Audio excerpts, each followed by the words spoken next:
Hello friends, सभी को मेरा प्यार भरा नमस्कार। मैं दीपा भी स्वागत करती हूँ आप सभी का अपने यूट्यूब चैनल दिया ब्लॉग्स में।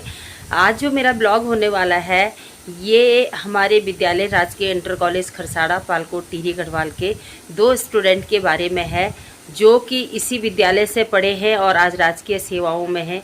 एक है दीपक जो कि education department Uttarakhand government job में है और दूसरे हैं नरेश जो कि ये भी Uttarakhand education department government job में है। और दोनों बच्चे विषम परिस्थितियों में इसी विद्यालय में पढ़े हैं।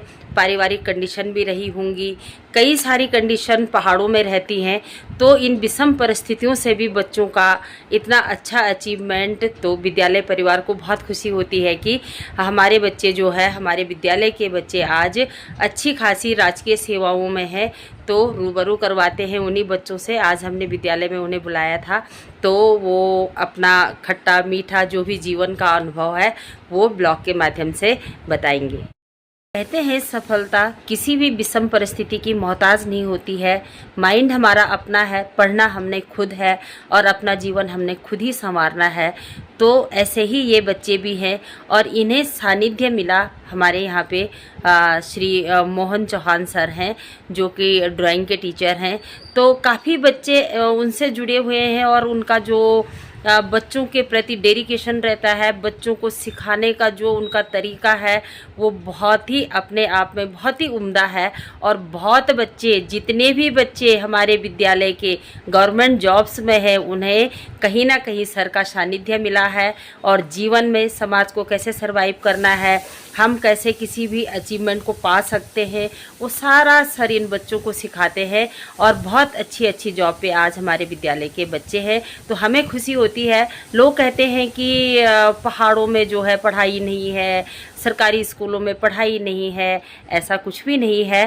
पढ़ने वाला बच्चा कहीं भी पढ़ सकता है और अपनी मंजिल को हासिल कर सकता है। ये है कि उसको डायरेक्शन देने वाला टीचर अच्छा होना चाहिए और हमारे यहाँ पे चौहान सर ने वो काम किया है। इन बच्चों को हमेशा ही डायरेक्शन देते हैं, अभी तक देते हैं और ये बच्चे जो है आज अपने अपने फील्ड में बहुत ही ज़्यादा माहिर हैं। तो सुनते हैं इन्हीं बच्चों की जुबानी, इनके जीवन की कहानी और इन्होंने किस प्रकार से जो है अपने जीवन में इतना बड़ा मुकाम हासिल किया है। फलसफा है जिंदगी का एक दिन मुकम्मल तो हो ही जाएगा। फलसफा है जिंदगी का एक दिन, तू मंजिल की चाह में सफर को न दरकिनार कर। ऐसा न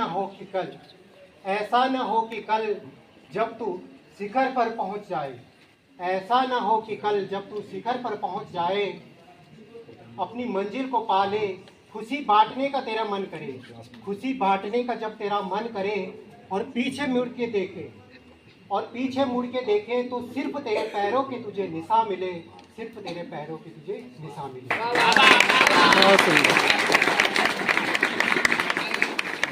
तो ये लोग मेरे ख्याल से और ये विद्यालय का सभी अध्यापकों तक जो मैं जान सकता है, मेरे नमस्कार आप लोगों को भी। विद्यालय का अनुभव मेरे जो बहुत ही समृद्ध रहे। मुझे याद है उस दिन भी जब 2006 में मैं ये प्रांगण में आया था और जो चौहान सर भी छन वो भी पहले दिन की यहाँ पहला दिन ही था विद्यालय में। कहीं ना कहीं हम दोनों का वो पहला दिन था इस विद्यालय में और उस समय उनके साथ और भी 2-3 नए अपॉइंट हुए थे, तो और भी टीचर हैं। कुछ लोग खैर जानते होंगे, कुछ नहीं जानते होंगे। प्रदीप बहुणा सर थे और शैलेंद्र सिंह नेगी सर भी आए थे उसी समय। तो बिल्कुल यंग, क्योंकि फर्स्ट अपॉइंटमेंट उनका यहाँ पे हुआ था, तो एनर्जी कहीं ना कहीं वो थी। और हम लोगों की, क्योंकि इससे पहले जो प्राइमरी स्कूल में थे तो दिनेश सर भी आप लोग कुछ जानते होंगे। खैर मैं उनका, हम भी फर्स्ट जो उन्होंने शुरू करी अपनी स्कूलिंग वो हम ही से करी, हम उनके ही प्रोडक्ट हैं। तो कहीं ना कहीं उनका जो प्रोसेस जो उन्होंने शुरू किया था, क्रिया शुरू करी थी हमारे साथ, कुछ नया पढ़ाने का तरीका हर किसी टीचर का अलग होता है और उन्होंने वो हमारे साथ शुरू किया वो प्रोसेस। तो 5th के बाद अब हमें लगा कि चलो कंप्लीट हो गया, अब हम जा रहे 6th में, यानी कहीं ना कहीं हम यहाँ से हाथ छूटने वाला था। लेकिन हम जैसे यहाँ आए तो यहाँ से क्या है, किसी और ने हमारा हाथ पकड़ लिया और वो जर्नी जो थी 6th से लेकर 12th तक की बड़ी आसान रही। कहीं ना कहीं तो सर ने जो एक शुरू किया था वो अभी भी याद है मुझे। अंकुर एक सृजनात्मक पहल, वो टीम, उसके खैर बुनियाद हम ही लोगों ने शुरू करी थी सर के साथ मिलके। और मैं अब देख पा रहा हूँ कि वो जो हमने अंकुर बोया था उस समय, कहीं ना कहीं वो वृक्ष बन गया है और उसकी कई शाखाएं भी फैल गई है। वो पूरा एक हरा भरा वृक्ष हो गया है और उसके फल और जो उसके फूल है वो बिल्कुल सामने दिख रहे हैं। मुझे बिल्कुल खुशी होती है कि कहीं ना कहीं जो वो अंकुर की बोया जा रहा था, हम भी कहीं ना कहीं उसका हिस्सा बने। और समय समय पर क्या होता है, बीज बोना ही जरूरी नहीं होता है, आपको भी पता है। हम सभी किसान था ना, घर में खेती बाड़ी तो करता वाला माँ बाप चाचा चचा है ना, तो क्या होता है बीज बोना ही जरूरी नहीं है। समय समय पे क्या करना पड़ता है, अभी घास उग जाती है उसको निकालना पड़ता है, पानी डालना पड़ता है, खाद जान पड़ दी। तो क्या हो तो इन लोगों ने जो प्रोसेस में जब गए तो बीच बीच में जरूरी होता है कि भाई चलो घास उग गई है तो उसको निकालना है, कब पानी की जरूरत है, कब खाद देनी है। तो वो सारी चीज़ें उस प्रोसेस में हुई और बड़ा सही सा रहा वो जीवन। और खैर एक छोटी सी, चलो एक मैं बताता हूँ रिग्रेट क्या होता है, कब पछतावा हो जाता है जब हम कभी कभी अपने विद्यालय जीवन को इस तरह की, क्योंकि अभी जैसे दीपक सर ने भी बात करी, डिस्ट्रैक्शन बहुत ज़्यादा है आज की पीढ़ी में। कहीं ना कहीं हम सब क्या है, एक स्क्रीन पे आके टिक गए हैं। हमारी दुनिया स्क्रीन पे है, हम सब साथ में बैठे हैं सारे दोस्त, लेकिन हम बात नहीं कर रहे फिजिकली। हम क्या कर रहे हैं, व्हाट्सएप पे मैसेज कर रहे हैं एक दूसरे को इंस्टा पे लाइक कर रहे हैं, सामने कमेंट नहीं कर पा रहे हैं। इसी वजह से बहुत से बच्चे क्या होते हैं, वैसे तो सोशल मीडिया पे एक्टिव है, लेकिन जब वो सामने मिलते हैं तो वो दो शब्द नहीं बोल पाते, क्योंकि उन्होंने बोला ही नहीं है, उन्हें उस तरह की प्रैक्टिस ही नहीं करी है। वो तो क्या करें, उनको व्हाट्सएप पे इंस्टा पे बस वही होता है। तो ये चीज़ें होती है। तो एक गाँव में एक मिस्त्री वहाँ छे, एक गाँव में क्या वहाँ एक मिस्त्री था बड़ो फेमस, और वे बहुत कूड़ा बने खुश छे हुई। अब क्यों है कि भाई एक कि वहाँ मिस्त्री जब बहुत कूड़ा बने ध्यान दो, एक उम्र को अंत कब तक बनाने, नौ न बाव होगी, नौ को ब्यो होगी, अब नाती पोते खेलने उम्र होगी, वो परेशान हुई। तो मैंने अपने ठेकेदार बोली कि भाई अब बहुत होगी, अब मैं रिटायरमेंट दी, अब मैं गौर जाऊँ दो अपने जो नाती नातन क्यों गए खेल। तो अब क्यों ठेकेदार ने भी किया था कि भाई जान जान दे, फिर मैं काम निकाल दो। मैं कल वैन बोली अरे आपको डेला रिटायरमेंट देला, पर एक अर्जेंट काम है कि मैं बिल्कुल एक में काम मिलता और मैं डन कर दी कि भाई कर दियोला। तो तुम्हें बस एक और पूछ छिड़ अट्टे के बाद पे अच्छु खासम रिटायरमेंट दियोला, बड़ी अच्छी पार्टी मोटी हो जाए। तो वह भी अब मैंने बोला जवान दी है जब मैं क्यों कर, मैंने मतलब क्या इतना लंबे समय तक मैं ये गया रहे और मैंने बिल्कुल अच्छु काम कर, मेरी रिस्पेक्ट छे कि तेन बस चलो मैं कर दूँ। पर तेरे को मन नहीं था, मन कब चले कि घर, क्योंकि तो कि मैं घर जाओ आराम कर लो, पर वो एक मन ही नहीं लगी। पर वह काम शुरू करे, क्योंकि अब बात हुई थी तो इन काम शुरू करी, जन कंटेन बने कि कील कुछ क्यों है, ईंट जगह पत्थर डाल दी, पत्थर में कहीं सीमेंट लगा दी नहीं, और ईंट में क्या लगा मिट्टी लगा दी, अब पूर्ण बनी गया है। अब टाइम एक दिन 2-3 होएगी जन साल भर लगी, मकान बड़े बड़ी खुश चलो भाई आज मैंने अब घर जान छे। अब जन हुए 3 ठेकेदार आई, ठेकेदार चाय पकड़े थे उनकी कई कमरे, मतलब किस के चार छपलिया अरे ते जिंदगी भरी कम है कि बल मैंने तो मकान दिए, अरे तेरे कल कपाई फूट में अरे मेरे मकान तो अब तो मैं पता ही ना, मैंने जिंदगी में इतना अच्छा अच्छा मकान बनाए हैं, और जो मेरा अपना मकान था टेबल मैंने तो काम ही नहीं करे। तो काश तब टेबल काश मैं पहले पता वहाँ दूँ कि मेरे मकान से, तो मैं अपना बेस्ट काम कर दूँ। अपना तो हर कोई बेस्ट कर चाह ना, तो वही चीज़ तो हम अपने जीवन में जिस प्रोसेस में आप बुझने अच्छा हर दिन हम कोई ना कोई ईंट छो धान्य, कोई ना कोई क्या छो पत्थर छो लगाने, ये चीज़ हमारे जीवन की नींव पड़नी है, धीरे धीरे के एक मकान बढ़। क्या आप क्या चाहते छा हमारे जो जीवन छो जो प्रोसेस में छा हम बुझने ये मैं बेस्ट कर लेना, तभी जैसे आपको ऐसा केवल बेस्ट रिजल्ट मिले, प्रोडक्ट मिलो। तो मेरी ये है, एक छोटी सी कहानी थी कि कहीं रिग्रेट ना हो बाद में कि अरे 10th में मैंने पढ़ा होता तो आज कुछ अच्छी जगह होता है। अचीवमेंट देखो क्या होता है, प्रोसेस और प्रोडक्ट अलग चीज़ होती है। प्रोसेस का मतलब कि जो आप सीखने अच्छा, कभी ये नहीं सोचें कि ये ऐसा कि तरीका मैं क्यों मिलूँ, ठीक है। क्या होता है ये जो प्रोसेस है, जो छोटी छोटी चीज़ आप सीखते हैं, जो सर सिखाते हैं, कहानी लिखाना, कविताएं लिखाना, ठीक है, ये क्या करता है कहीं ना कहीं आपके व्यक्तित्व में निखार लाता है, लीडरशिप क्वालिटी डेवलप होती है। कल जरूरी नहीं है कि आपको हर किसी को नेता ही बनना आगे आके, आप कोई टीचर बन के भी तो स्टेज में आ सकते हो, आप किसी कंपनी में जाओ तो HR बन सकते हो, वहाँ भी वो आपकी कला काम आएगी। पढ़ाई कीड़ा होना अलग है। बहुत से आपने देखे होंगे तो पढ़ने में तो बहुत सही है, लेकिन उन्हें व्यवहारिक नॉलेज ही नहीं है। आजकल जैसे इस बात की भी चल रही है कि जो शिक्षित है, जरूरी नहीं है जो शिक्षित है वो अच्छा नेता बनेगा, बिल्कुल भी गारंटी नहीं है इस चीज़ की। व्यवहारिक नॉलेज होना बहुत जरूरी है। व्यवहारिक नॉलेज समाज में आएगा जब समाज से जुड़े रहेंगे, समाज में रहोगे और हर तरह की चीज़ों से दो चार होगे, तभी कहीं तो आते जाते सबसे मुलाकात हो ही जाती है। लगभग इस चेहरे को लगभग सब लोग पहचानते होंगे और आप में से बहुत सारे चेहरे हैं जिनको मैं जानता हूँ, पहचानता हूँ। मतलब बड़े खुशी की बात होती है कि एक तो मतलब मैं अपने विद्यालय में हूँ जहाँ पे मतलब 2010 में मैंने 12th पास किया था। 6वीं से लेकर 12वीं तक इसी विद्यालय में पढ़े लिखे और बहुत सारे यादें, बहुत सारे अनुभव, बहुत सारे किस्से जो कि इस विद्यालय से जुड़े हुए हैं, जिन्होंने मतलब आगे के जीवन में मतलब मुझे संवारा और बहुत प्रेरणा दी। तो एक तरीके का नॉस्टैल्जिया फील होता है, गूज़बम्स आते हैं यहाँ पे जब भी इस प्रांगण में मैं होता हूँ। और यहाँ पे मतलब जो मेरे सर है, मतलब चौहान सर, वो अभी भी यहीं पर हैं। मतलब जब 6वीं में हम आए थे तब भी सर का हमें सानिध्य मिला और 12th पास कर दिया था 2010 में, तब भी उनका सानिध्य मिला। जीवन के बहुत सारे उतार चढ़ाव रहे, जब हम कॉलेज की पढ़ाई करते थे, जब हम तैयारी करते थे, तब भी सर का साथ मिला।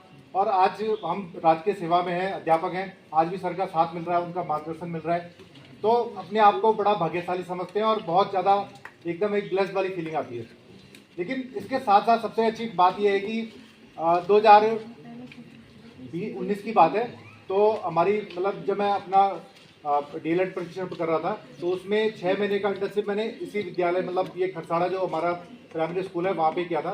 तो वहाँ के जो बच्चे थे, जो मतलब 4th में थे, 5th में थे, तो आज के टाइम वो बच्चे यहाँ पे 10th में हैं। और जो बच्चे मतलब 1st 2nd में थे, वो बच्चा आज यहाँ पे 6th 7th में है। तो मतलब उनको देखते हुए कि आज वो लोग बच्चे इतना ग्रो कर चुके हैं, एकदम इंटर कॉलेज में बहुत अच्छा अपने विचारों को प्रस्तुत कर रहे हैं, अपने जो अच्छी भाषाओं में मतलब चीज़ों को एक्सप्रेस कर पा रहे हैं। तो मतलब मुझे बड़ा प्राउड फील हो पा रहा है कि एक जो मतलब शिक्षक होता है उसको कैसा अनुभव होता है। तो बहुत अच्छी फीलिंग मुझे आ रही है। और मतलब मैं अगर बात करूं कुल मिला के आप लोगों के आज हमें मौका मिला कि आप लोगों के स्कूल में इस तरीके का बैगलेस डे था और आप लोगों ने इस तरीके की परफॉर्मेंस करी, तो मतलब बहुत अच्छा मुझे लगा। सर बता रहे थे कि कल ही आप लोगों को सूचना दी गई थी कि आप लोगों ने मतलब इस तरीके का कल बैगलेस डे मनाना है। तो इतने कम समय में आपने इतने अच्छे मतलब अपने कार्यक्रम प्रस्तुत करे। और सबसे बढ़िया जो चीज़ मुझे लगी डिबेट की, तो मतलब कितनी अच्छी बात है कि मतलब सब बच्चे अपनी बातों को इतने अच्छे ढंग से एक्सप्रेस कर पा रहे हैं। बात ये नहीं कि कौन सही है, कौन गलत है, कौन अच्छा है, कौन मतलब खराब है, ऐसा कुछ नहीं है। पर सबसे इंपॉर्टेंट चीज़ होती है कि इस मंच पे खड़ा होना और अपनी बातों को अपने शब्दों में एक्सप्रेस कर पाना। तो वो आप लोग कर पा रहे हो, तो ये बहुत बड़ी बात है, बहुत बड़ी उपलब्धि वाली बात है। रही बात मतलब अनुभव साझा करने वाली, तो अनुभव तो खैर मैं क्या कहूँ, इतना कहना चाहता हूँ कि मतलब जो ये स्कूल है, यहाँ की जो परंपराएं हैं, जिस तरीके के आर्ट वर्क्स होते हैं, जिस तरीके की हम लोग लेखन कार्य करते थे, जिस तरीके के हम मैगजीन्स पे काम करते थे, और इसके अलावा बहुत सारी हम कार्यशालाएं करते थे, तो उसने कहीं ना कहीं हमारे जो बात का जीवन था उसको बहुत समृद्ध किया। उससे क्या हुआ कि एक तरीके का आप में आत्मविश्वास आता है, आप कहीं पे भी खड़े होकर अपनी बात रख पाते हैं। आप में नेतृत्व की क्षमता जो होती है वो एकदम, उसका जो बल होता है वो मिलता है आपको। और सबसे इम्पोर्टेंट चीज़ होती है कि आप एक अच्छे इंसान बनते हो, क्योंकि आप कैलकुलेटिव होते हो चीज़ों के बारे में कि क्या चीज़ें सही हैं, क्या चीज़ें गलत हैं। आप उस चीज़ों में थोड़ा सा एक तरीके का अपना मन रख पाते हैं चीज़ों के बारे में। तो ये जो प्रोसेस है ये बहुत अच्छी बात है, आप लोग बहुत अच्छे ढंग से इसको फॉलो कर रहे हैं। तो ये बात देख के हमें बड़ी खुशी मिलती है कि जो चीज़ें हमने उस टाइम शुरू करी थी वो चीज़ें अभी भी यहाँ पे चल रही हैं और आप उन चीज़ों को और अच्छे ढंग से कर रहे हैं। और बड़े प्राउड की बात होती है कि मतलब जब भी मतलब डाइट है दरअसल, तो डाइट बच्चों क्या होता है कि जिला शिक्षा प्रशिक्षण संस्थान, तो जितने भी टीचर्स होते हैं, जितने भी मतलब बच्चे होते हैं, मतलब तो मतलब जो हमारे टिहरी गढ़वाल में जितने भी टीचर्स होते हैं उनका प्रशिक्षण होता है वहाँ पे। तो पूरे ब्लॉक में 9 ब्लॉक हमारे टिहरी में, तो वहाँ पे क्या होता है कि पूरा एक तरीके का जो एक तरीके का क्लस्टर होता है कि मतलब सब टीचर वहाँ पे होते हैं। तो वहाँ पे जब बात होती है, हमारे स्कूल की बहुत अच्छी इमेज है वहाँ पे कहते हैं कि जो बिल्डिंग है वहाँ पे बहुत अच्छा आर्ट वर्क हो रखा है, इतनी अच्छी पेंटिंग्स बनाते हैं वहाँ के बच्चे, वहाँ पे बहुत अच्छे कार्यक्रम होते हैं। तो जिले स्तर पे भी जो हमारा विद्यालय है राजकीय इंटर कॉलेज खरसाड़ा, उसकी बहुत अच्छी साख है। तो जब वहाँ पर भी ये बातें होती हैं तो हमें बड़ा प्राउड फील होता है कि हम भी इस विद्यालय के छात्र रह चुके हैं।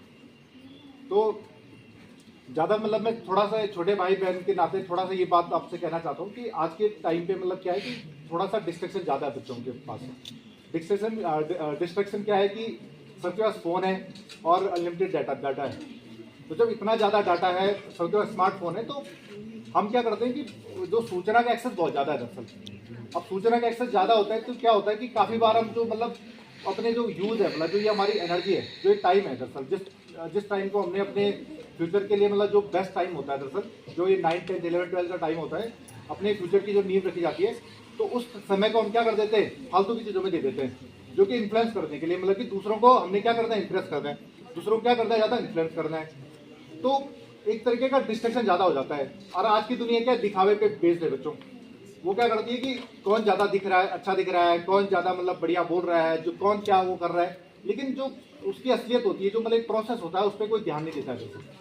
तो हमें क्या करना है कि थोड़ा सा इस डिस्ट्रैक्शन से बचते हुए और उसको अच्छे तरीके से यूज़ करते हुए अपनी पढ़ाई लिखाई में यूज़ करें, कोई नई स्किल सीखने में यूज़ करें, कोई नई चीज़ ऐसी कुल मिला के कि जो हमें फ्यूचर में काम करे, हमारे मतलब भविष्य में काम करे, उस चीज़ में काम करते हुए उसमें अगर यूज़ करेंगे तो ये चीज़ हमारे लिए बढ़िया रहेगी। ये फ़ोन और जो ये हमारा आज के टाइम जो सोशल मीडिया है वटेवर, अगर हम इसको अच्छे ढंग से यूज़ करेंगे तो ये हमें आगे के टाइम में अच्छा करेगा। और अगर हम अभी का टाइम ऐसे ही वेस्ट कर देंगे फालतू की चीज़ों में, तो बेटा कल के टाइम क्या होगा कि हमें ही मतलब रिग्रेट होगा। और पछतावा सबसे खराब चीज़ होती है जीवन में। पछतावा सबसे खराब चीज़ होती है कि हमारे पास जब एनर्जी होती है, हमारे पास जब साधन होते हैं, उस टाइम हम चीज़ों की कदर नहीं करते हैं। और जब चीज़ें चली जाती हैं, जब समय बीत जाता है, उसके बाद हमें पछतावा होता है, तो वो जो चीज़ होती है बहुत खलती है। तो मैं चाहता हूँ कि छोटे भाई बहन हो आप सब मेरे, तो आपको कल के दिन रिग्रेट ना हो, कल के दिन आपको पछतावा ना हो कि यार मतलब हमने उस टाइम पे अगर हम अच्छा काम करते हैं, पढ़ाई लिखाई करते हैं, स्किलफुल काम करते हैं, अपने जो